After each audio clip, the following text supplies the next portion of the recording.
এসব তোমাদের তোমাদের লাইভটা লাইক করে দাও, ঠিক আছে? হ্যাঁ, বাড়িতে আসছো, আচ্ছা।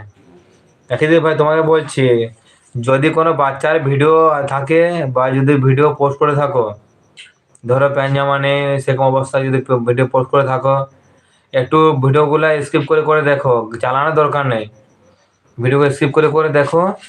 হ্যাঁ, তারপরে যদি না হয় তাহলে তুমি নতুন একটা চ্যানেল খুলে খুলে চালু করতে পারো। সেটা বুঝতে পারছি একটু খারাপ লাগবে, লাইভ করতে, আচ্ছা আচ্ছা, লাইভ করতে করতে একটা বাচ্চা এসেছিল। হ্যাঁ, সে বাচ্চাটা কি কোনো প্যান্ট জামা গায়ে ছিল না ছিল না সেটাই বোঝে বলছি।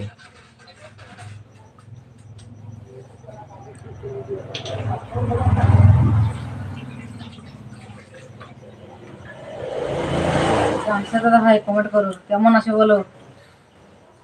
আমার তো ওনার সমাজে একটা পুচকু আছে বাচ্চার, আমাদের ভাইপো, ও লাইভ করতে করতে প্রায় চলে আসে লাইভের সামনে, কিন্তু ও যদি প্যান্ট জামা দিয়ে না থাকে তাহলে কিন্তু সমস্যা আছে লাইভের। তারপরে ওদেরকে লাইভ মানে ইউটিউবকে একটা রিপোর্ট করতে হবে, ঠিক আছে? যদি সেরকম যদি কোনো মানে সব কিছু ডিলিট মারার পরে যদি না আসে